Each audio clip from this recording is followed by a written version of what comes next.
বারাআতুম মিনাল্লাহি ওয়া রাসূলিহি ইলাল্লাযীনা আহাদতুম মিনাল মুশরিকিন। ইহা সম্পর্ক ছেদ আল্লাহ ও তাঁহার রাসূলের পক্ষ হইতে সেই সমস্ত মুশরিকদের সঙ্গে যাহাদের সঙ্গে তোমরা পারস্পরিক চুক্তিতে আবদ্ধ হইয়াছিলে। فسيحوا في الأرض 4 أشهر واعلموا أنكم غير معجز الله وأن الله مخزي الكافرين। অতঃপর তোমরা দেশে 4 মাস কাল পরিভ্রমণ করো ও জানিয়া রাখো তোমরা আল্লাহকে হীনবল করিতে পারিবে না এবং নিশ্চয়ই আল্লাহ কাফিরদের লাঞ্ছিত করিয়া থাকেন। وَأَذَانٌ مِّنَ اللَّهِ وَرَسُولِهِ إِلَى النَّاسِ يَوْمَ الْحَجِّ الْأَكْبَرِ أَنَّ اللَّهَ بَرِيءٌ مِّنَ الْمُشْرِكِينَ وَرَسُولُهُ فَإِن تُبْتُمْ فَهُوَ خَيْرٌ لَّكُمْ وَإِن تَوَلَّيْتُمْ فَاعْلَمُوا أَنَّكُمْ غَيْرُ مُعْجِزِ اللَّهِ وَبَشِّرِ الَّذِينَ كَفَرُوا بِعَذَابٍ أَلِيمٍ। মহান হজের দিবসে আল্লাহ ও তাঁহার রাসূলের পক্ষ হইতে মানুষের প্রতি ইহা ঘোষণা যে নিশ্চয়ই মুশরিকদের সম্পর্কে আল্লাহ দায়মুক্ত এবং তাঁহার রাসূলও। তোমরা যদি তওবা করো তবে তাহা তোমাদের জন্য কল্যাণকর, আর তোমরা যদি মুখ ফিরাও তবে জানিয়া রাখো তোমরা আল্লাহকে হীনবল করিতে পারিবে না এবং কাফিরদেরকে মর্মন্তুর শাস্তির সংবাদ দাও। ইল্লাল্লাযীনা আহাদতুম মিনাল মুশরিকিনা সুম্মা লাম ইয়ানকুসুকুম শাইআন ওয়া লাম ইউযাহিরু আলাইকুম আহাদান ফাআতিম্মু ইলাইহিম আহদাহুম ইলা মুদ্দাতিহিম ইন্নাল্লাহা ইউহিব্বুল মুত্তাকিন। তবে মুশরিকদের মধ্যে যাহাদের সঙ্গে তোমরা চুক্তিতে আবদ্ধ ও পরে যাহারা তোমাদের চুক্তি রক্ষায় কোনো ত্রুটি করে নাই এবং তোমাদের বিরুদ্ধে কাহাকেও সাহায্য করে নাই, তাহাদের সঙ্গে নির্দিষ্ট মেয়াদ পর্যন্ত চুক্তি পূর্ণ করিবে। নিশ্চয়ই আল্লাহ মুত্তাকীদেরকে পছন্দ করেন। فَإِذَا انسَلَخَ الْأَشْهُرُ الْحُرُمُ فَاقْتُلُوا الْمُشْرِكِينَ حَيْثُ وَجَدتُّمُوهُمْ وَخُذُوهُمْ وَاحْصُرُوهُمْ وَاقْعُدُوا لَهُمْ كُلَّ مَرْصَدٍ فَإِن تَابُوا وَأَقَامُوا الصَّلَاةَ وَآتَوُا الزَّكَاةَ فَخَلُّوا سَبِيلَهُمْ ইন্নাল্লাহ গফুরুর রহিম। অতঃপর নিষিদ্ধ মাসসমূহ অতিবাহিত হইলে মুশরিকদেরকে যেখানে পাইবে হত্যা করিবে, তাহাদেরকে বন্দী করিবে, অবরোধ করিবে এবং প্রত্যেক ঘাঁটিতে তাহাদের জন্য ওত পাতিয়া থাকিবে। কিন্তু যদি তাহারা তওবা করে, সালাত কায়েম করে ও যাকাত দেয় তবে তাহাদের পথ ছাড়িয়া দিবে। নিশ্চয়ই আল্লাহ অতিশয় ক্ষমাশীল, পরম দয়ালু। وَإِنْ أَحَدٌ مِّنَ الْمُشْرِكِينَ اسْتَجَارَكَ فَأَجِرْهُ حَتَّى يَسْمَعَ كَلَامَ اللَّهِ ثُمَّ أَبْلِغْهُ مَأْمَنَهُ ذَلِكَ بِأَنَّهُمْ قَوْمٌ لَّا يَعْلَمُونَ। মুশরিকদের মধ্যে কেহ তোমার কাছে আশ্রয় প্রার্থনা করিলে তুমি তাহাকে আশ্রয় দিবে, যাহাতে সে আল্লাহর বাণী শুনিতে পায়। অতঃপর তাহাকে তাহার নিরাপদ স্থানে পৌঁছাইয়া দিবে, কারণ তাহারা অজ্ঞ লোক। كيف يكون للمشركين عهد عند الله وعند رسوله إلا الذين عاهدتم عند المسجد الحرام فما استقاموا لكم فاستقيموا لهم إن الله يحب المتقين। আল্লাহ ও তাহার রাসূলের নিকট মুশরিকদের চুক্তি কি করিয়া বলবৎ থাকিবে? তবে যাহাদের সঙ্গে মসজিদুল হারামের সন্নিকটে তোমরা পারস্পরিক চুক্তিতে আবদ্ধ হইয়াছিলে, যাবৎ তাহারা তোমাদের চুক্তিতে স্থির থাকিবে, তোমরা তাহাদের চুক্তিতে স্থির থাকিবে। নিশ্চয়ই আল্লাহ মুত্তাকীদেরকে পছন্দ করেন। كيف وإن يظهروا عليكم لا يرقبوا فيكم إلا ولا ذمة يرضونكم بأفواههم وتأبى قلوبهم وأكثرهم فاسقون। কেমন করিয়া থাকিবে? তাহারা যদি তোমাদের উপর জয়ী হয়, তবে তাহারা তোমাদের আত্মীয়তার ও অঙ্গীকারের কোনো মর্যাদা দিবে না। তাহারা মুখে তোমাদেরকে সন্তুষ্ট রাখে, কিন্তু তাহাদের হৃদয় উহা অস্বীকার করে। তাহাদের অধিকাংশ সত্য ত্যাগী। اشتروا بآيات الله ثمنا قليلا فصدوا عن سبيله إنهم ساء ما كانوا يعملون। তাহারা আল্লাহর আয়াতসমূহ তুচ্ছ মূল্যে বিক্রয় করে এবং তাহারা লোকদেরকে তাহার পথ হইতে নিবৃত্ত করে। নিশ্চয় তাহারা যাহা করিয়া থাকে তাহা অতি নিকৃষ্ট। لا يرقبون في مؤمن إلا ولا ذمة وأولئك هم المعتدون। তাহারা কোন মুমিনের সঙ্গে আত্মীয়তার ও অঙ্গীকারের মর্যাদা রক্ষা করে না, তাহারাই সীমা লঙ্ঘনকারী। فإن تابوا وأقاموا الصلاة وآتوا الزكاة فإخوانكم في الدين ونفصل الآيات لقوم يعلمون। অতঃপর তাহারা যদি তওবা করে, সালাত কায়েম করে ও যাকাত দেয়, তবে তাহারা তোমাদের দ্বীনী ভাই। জ্ঞানী সম্প্রদায়ের জন্য আমি নিদর্শন স্পষ্টরূপে বিবৃত করি। وَإِن نَكَثُوا أَيْمَانَهُم مِّن بَعْدِ عَهْدِهِمْ وَطَعَنُوا فِي دِينِكُمْ فقاتلوا أئمة الكفر إنهم لا أيمان لهم لعلهم ينتهون। তাহাদের চুক্তির পর তাহারা যদি তাহাদের প্রতিশ্রুতি ভঙ্গ করে এবং তোমাদের দ্বীন সম্বন্ধে বিদ্রূপ করে, তবে কাফিরদের প্রধানদের সঙ্গে যুদ্ধ করো। ইহারা এমন লোক যাহাদের কোনো প্রতিশ্রুতি রহিল না, যেন তাহারা নিবৃত্ত হয়। ألا تقاتلون قوما نكثوا أيمانهم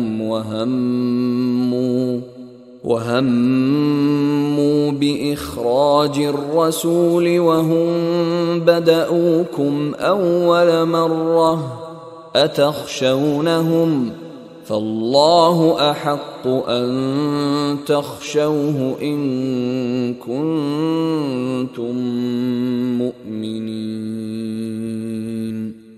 তোমরা কি সেই সম্প্রদায়ের সঙ্গে যুদ্ধ করিবে না যাহারা নিজেদের প্রতিশ্রুতি ভঙ্গ করিয়াছে ও রাসূলকে বহিষ্কারের জন্য সংকল্প করিয়াছে? উহারাই প্রথম তোমাদের বিরুদ্ধে আচরণ করিয়াছে। তোমরা কি তাহাদের ভয় করো? আল্লাহকে ভয় করাই তোমাদের পক্ষে অধিক সমীচীন, যদি তোমরা মুমিন হও। قاتلوهم يعذبهم الله بأيديكم ويخزهم وينصركم عليهم ويشف صدور قوم مؤمنين। তোমরা তাহাদের সঙ্গে যুদ্ধ করিবে, তোমাদের হাতে আল্লাহ উহাদেরকে শাস্তি দিবেন, উহাদেরকে লাঞ্ছিত করিবেন, উহাদের উপর তোমাদেরকে বিজয়ী করিবেন ও মুমিনদের চিত্ত প্রশান্ত করিবেন। ويذهب غيظ قلوبهم ويتوب الله على من يشاء والله عليم حكيم। এবং তিনি উহাদের অন্তরে ক্ষোভ দূর করিবেন। আল্লাহ যাহাকে ইচ্ছা তাহার প্রতি ক্ষমা পরায়ণ হন। আল্লাহ সর্বজ্ঞ প্রজ্ঞাময়। أم حسبتم أن تتركوا ولما يعلم الله الذين جاهدوا منكم ولم يتخذوا من دون الله ولا رسوله ولا المؤمنين وليجة والله خبير بما تعملون তোমরা কি মনে করো যে তোমাদেরকে এমনি ছাড়িয়ে দেওয়া হইবে যখন পর্যন্ত আল্লাহ না প্রকাশ করেন তোমাদের মধ্যে কাহারা মুজাহিদ ও কাহারা আল্লাহ তাঁর রাসূল ও মুমিনগণ ব্যতীত অন্য কাউকে অন্তরঙ্গ বন্ধুরূপে গ্রহণ করে নাই? তোমরা যাহা করো সে সম্বন্ধে আল্লাহ সবিশেষ অবহিত। ما كان للمشركين أن يعمروا مساجد الله شاهدين على أنفسهم بالكفر أولئك حبطت أعمالهم وفي النار هم خالدون মুশরিকরা যখন নিজেরাই নিজেদের কুফরি স্বীকার করে তখন তারা আল্লাহর মসজিদের রক্ষণাবেক্ষণ করিবে এমন হইতে পারে না। উহারা এমন যাদের সমস্ত কর্ম ব্যর্থ হইয়াছে এবং উহারা দোজখেই স্থায়ীভাবে অবস্থান করিবে।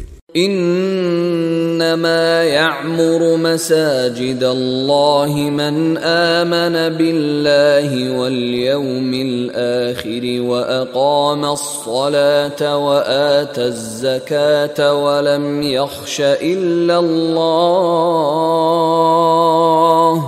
فعسى أولئك أن يكونوا من المهتدين তাহারাই তো আল্লাহর মসজিদের রক্ষণাবেক্ষণ করিবে যারা ঈমান আনে আল্লাহ ও আখিরাতে এবং সালাত কায়েম করে, যাকাত দেয় এবং আল্লাহ ব্যতীত অন্য কাহাকে ভয় করে না। অতএব আশা করা যায় তাহারা হইবে সৎপথ প্রাপ্তদের অন্তর্ভুক্ত। أجعلتم سقاية الحاج وعمارة المسجد الحرام كمن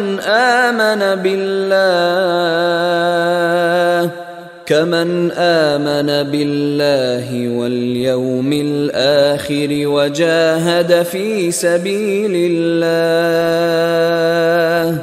لا يستوون عند الله والله لا يهدي القوم الظالمين হাজীদের জন্য পানি সরবরাহ এবং মসজিদুল হারামের রক্ষণাবেক্ষণ করাকে তোমরা কি তাহাদের পুণ্যের সমজ্ঞান করো যারা আল্লাহ ও আখিরাতে ঈমান আনে এবং আল্লাহর পথে জিহাদ করে? আল্লাহর নিকট উহারা সমতুল্য নয়। আল্লাহ জালিম সম্প্রদায়কে সৎপথ প্রদর্শন করেন না। الذين آمنوا وهاجروا وجاهدوا في سبيل الله بأموالهم وأنفسهم أعظم درجة عند الله وأولئك هم الفائزون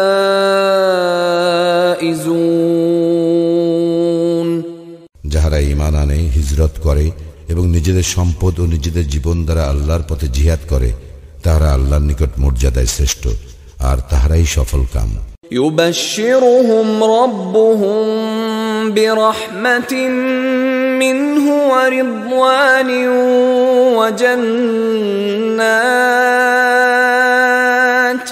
وجنات لهم فيها نعيم মুকিম। উহাদের প্রতিপালক উহাদেরকে সুসংবাদ দিতেছেন স্বীয় দয়া ও সন্তোষের এবং জান্নাতের, যেখানে আছে তাহাদের জন্য স্থায়ী সুখ শান্তি।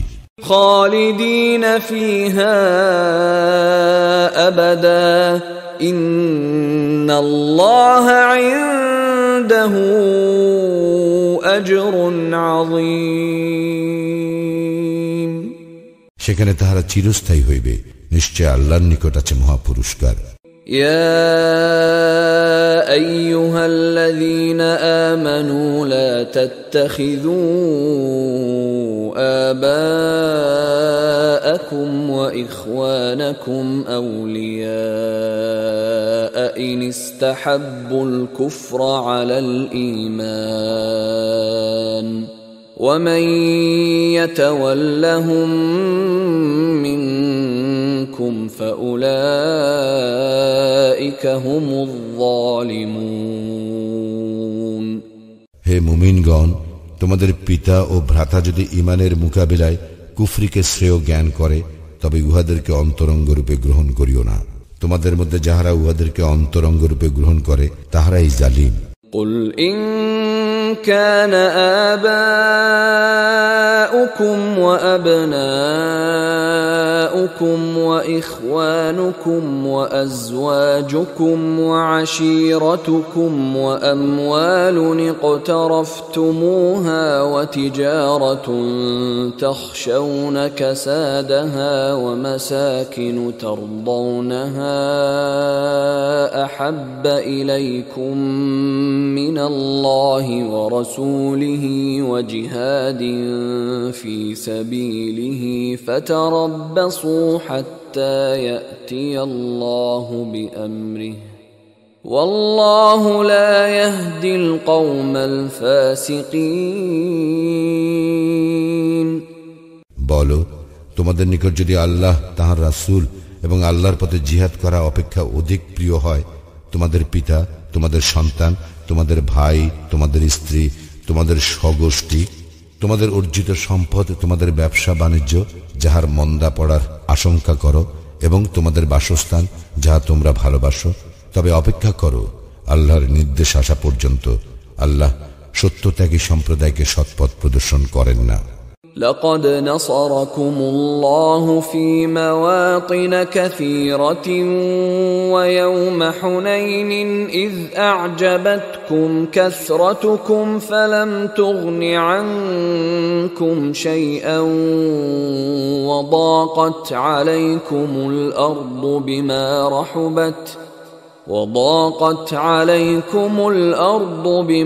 رحبت ثم وليتم مدبرين আল্লাহ তোমাদেরকে তো সাহায্য করিয়াছেন বহু ক্ষেত্রে, এবং হুনায়নের যুদ্ধের দিনে যখন তোমাদেরকে উৎফুল্ল করিয়াছিল তোমাদের সংখ্যাধিক্য, কিন্তু উহা তোমাদের কোনো কাজে আসে নাই, এবং বিস্তৃত হওয়া সত্ত্বেও পৃথিবী তোমাদের জন্য সংকুচিত হইয়াছিল।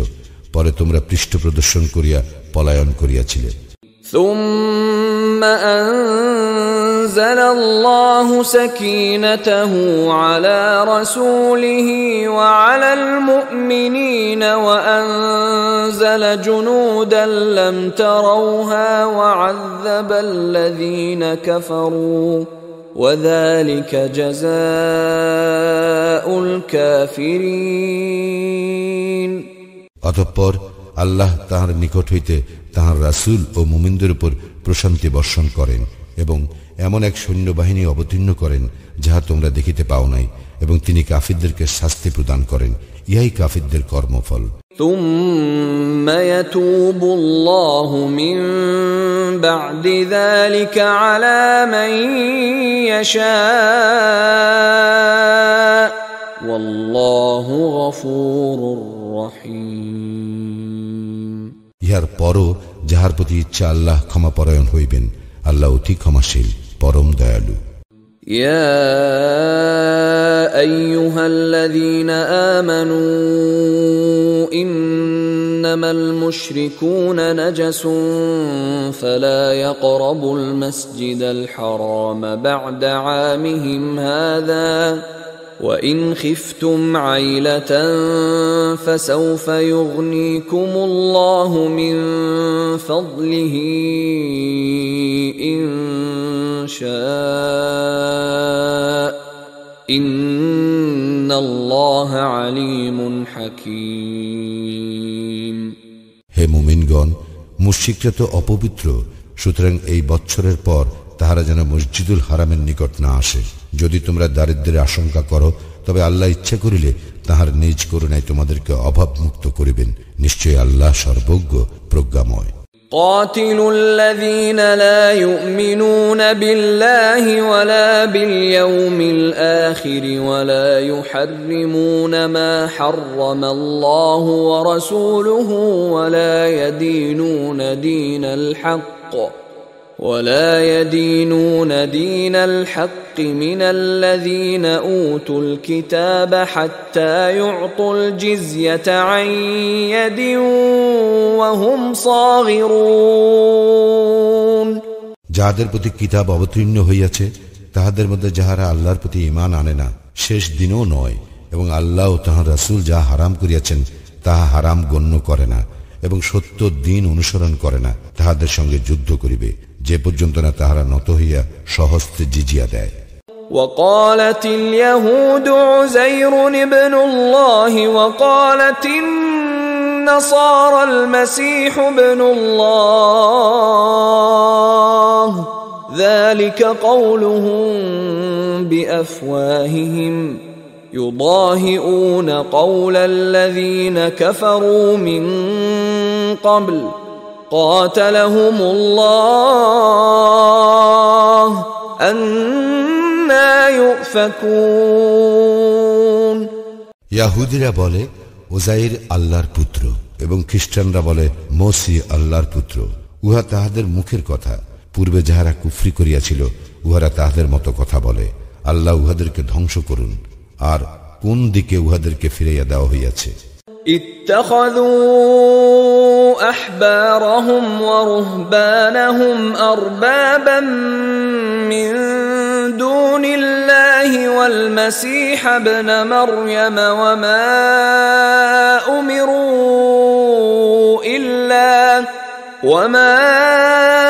أمروا إلا ليعبدوا إلها واحدا لا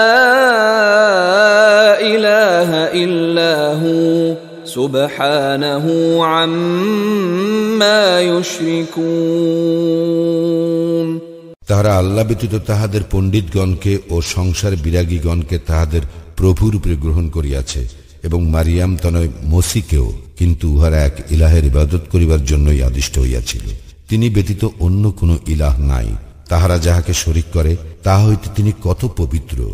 يريدون أن يطفئوا نور الله بأفواههم ويأبى الله إلا أن يتم نوره ولو كره الكافرون তাহারা তাদের মুখের ফুৎকারে আল্লাহর জ্যোতি নির্বাপিত করিতে চায়। কাফিররা অপ্রীতিকর মনে করিল আল্লাহ তাহার জ্যোতির পূর্ণ উদ্ভাসন ব্যতীত অন্য কিছু চান না। هو الذي أرسل رسوله بالهدى ودين الحق ليظهره على الدين كله ولو كره المشركون মুশরিকরা অপ্রীতিকর মনে করিল অপর সমস্ত দিনের উপর জয়যুক্ত করিবার জন্য তিনি পথ নির্দেশ ও সত্য দিন সহ তাহার রাসূল প্রেরণ করিয়াছেন। يا أيها الذين آمنوا إن كثيرا من الأحبار والرهبان ليأكلون أموال الناس بالباطل ويصدون عن سبيل الله والذين يكنزون الذهب والفضة ولا ينفقونها في سبيل الله فبشرهم بعذاب أليم হে মুমিনগণ, পণ্ডিত এবং সংসার বিরাগীদের মধ্যে অনেকেই লোকের ধন সম্পদ অন্যায়ভাবে ভোগ করিয়া থাকে এবং লোককে আল্লাহর পথ হইতে নিবৃত্ত করে। আর যাহারা স্বর্ণ ও রৌপ্য পুঞ্জীভূত করে এবং উহা আল্লাহর পথে ব্যয় করে না, উহাদেরকে মর্মন্তুর শাস্তির সংবাদ দাও। يوم يحمى عليها في نار جهنم فتكوى بها جباههم وجنوبهم وظهورهم هذا ما كنزتم لأنفسكم فذوقوا ما كنتم تكنزون যেদিন জাহান্নামের অগ্নিতে উহা উত্তপ্ত করা হইবে এবং উহা দ্বারা তাহাদের ললাট, পার্শ্বদেশ ও পৃষ্ঠদেশে দাগ দেওয়া হইবে, সেদিন বলা হইবে, ইহাই উহা যাহা তোমরা নিজেদের জন্য পুঞ্জীভূত করিতে, সুতরাং তোমরা যাহা পুঞ্জীভূত করিয়াছিলে তাহা আস্বাদন করো।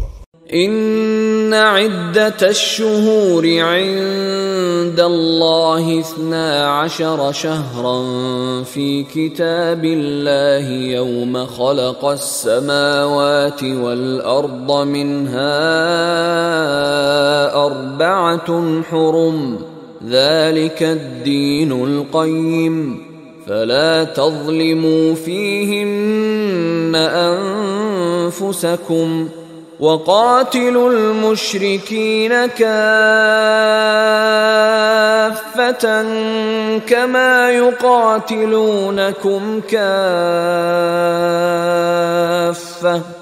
واعلموا أن الله مع المتقين নিশ্চয়ই আকাশ মণ্ডলীয় পৃথিবীর সৃষ্টির দিন হইতে আল্লাহর বিধানে আল্লাহর নিকট মাস গণনায় মাস 12টি, তর মধ্যে 4টি নিষিদ্ধ মাস। ইহাই সুপ্রতিষ্ঠিত বিধান। সুতরাং ইহার মধ্যে তোমরা নিজেদের প্রতি জুলুম করিও না এবং তোমরা মুশরিকদের সঙ্গে সর্বাত্মকভাবে যুদ্ধ করিবে, যেমন তারা তোমাদের বিরুদ্ধে সর্বাত্মকভাবে যুদ্ধ করিয়া থাকে, এবং জানিয়া রাখো আল্লাহ তো মুত্তাকীদের সঙ্গে আছেন। إنما النسيء زيادة في الكفر يضل به الذين كفروا يحلونه عاما ويحرمونه عاما ليواطئوا عدة ما حرم الله فيحلوا ما حرم الله زين لهم سوء أعمالهم والله لا يهدي القوم الكافرين এই যে মাসকে পিছাইয়া দেওয়া কেবল কুফরি বৃদ্ধি করা, যাহা দ্বারা কাফিরদেরকে বিভ্রান্ত করা হয়, তাহারা উহাকে কোনো বৎসর বৈধ করে, আবার কোনো বৎসর অবৈধ করে, যাতে তাহারা আল্লাহ যেগুলিকে নিষিদ্ধ করিয়াছেন সেইগুলির গণনা পূর্ণ করিতে পারে। অনন্তর আল্লাহ যাহা হারাম করিয়াছেন তাহা হালাল করিতে পারে। তাহাদের মন্দ কাজগুলি তাহাদের জন্য শোভনীয় করা হইয়াছে। আল্লাহ কাফির সম্প্রদায়কে সৎপথ প্রদর্শন করেন না। يا أيها الذين آمنوا ما لكم إذا قيل لكم انفروا في سبيل الله اثاقلتم إلى الأرض أرضيتم بالحياة الدنيا من الآخرة فما متاع الحياة الدنيا في الآخرة إلا قليل হে মুমিনগণ, তোমাদের কি হইল যে তোমাদেরকে যখন আল্লাহর পথে অভিযানে বাহির হইতে বলা হয় তখন তোমরা ভারাক্রান্ত হইয়া ভূতলে ঝুঁকিয়া পড়ো? তোমরা কি আখিরাতের পরিবর্তে পার্থিব জীবনে পরিতুষ্ট হইয়াছ? আখিরাতের তুলনায় পার্থিব জীবনের ভোগের উপকরণ তো অকিঞ্চিতকর। إلا تنفروا يعذبكم عذابا أليما ويستبدل قوما غيركم ولا تضروه شيئا والله على كل شيء قدير যদি তোমরা অভিযানে বাইরে না হও তবে তিনি তোমাদেরকে মর্মন্তুর শাস্তি দিবেন এবং অপর জাতিকে তোমাদের স্থলাভিষিক্ত করিবেন এবং তোমরা তাহার কোনোই ক্ষতি করিতে পারিবে না। আল্লাহ সর্ববিষয়ে সর্বশক্তিমান। إلا تنصروه فقد نصره الله إذ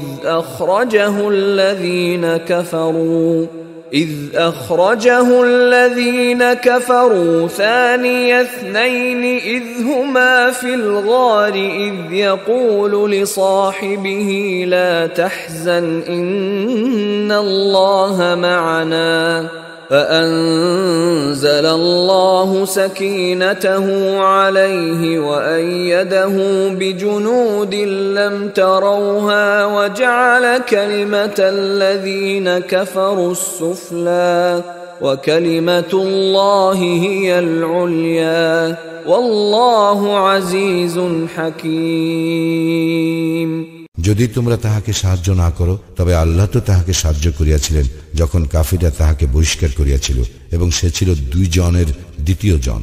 যখন তারা উভয়ে গুহার মধ্যে ছিল, সে তখন তাহার সঙ্গীকে বলিয়াছিল, বিষণ্ণ হইও না, আল্লাহ তো আমাদের সঙ্গে আছেন। অতঃপর আল্লাহ তাহার উপর তাহার প্রশান্তি বর্ষণ করেন এবং তাহাকে শক্তিশালী করেন এমন এক সৈন্যবাহিনী দ্বারা যাহা তোমরা দেখো নাই, এবং তিনি কাফিরদের কথা হেয় করেন। আল্লাহর কথাই সর্বোপরি, এবং আল্লাহ পরাক্রমশালী প্রজ্ঞাময়। انفروا خفافا وثقالا وجاهدوا بأموالكم وأنفسكم في سبيل الله ذلكم خير لكم إن كنتم تعلمون। অভিযানে বাহির হইয়া পড়ো, হালকা অবস্থায় হোক অথবা ভারী অবস্থায়, এবং সংগ্রাম করো আল্লাহর পথে তোমাদের সম্পদ ও জীবন দ্বারা, উহাই তোমাদের জন্য শ্রেয় যদি তোমরা জানিতে। لو كان عرضا قريبا وسفرا قاصدا لاتبعوك ولكن بعدت عليهم الشقة وسيحلفون بالله لو استطعنا لخرجنا معكم يهلكون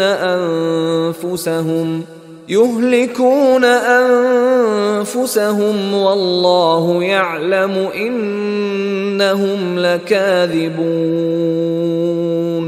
আশু সম্পদ লাভের সম্ভাবনা থাকিলে ও সফর সহজ হইলে উহারা নিশ্চয়ই তোমার অনুসরণ করিত, কিন্তু উহাদের নিকট যাত্রাপথ সুদীর্ঘ মনে হইল।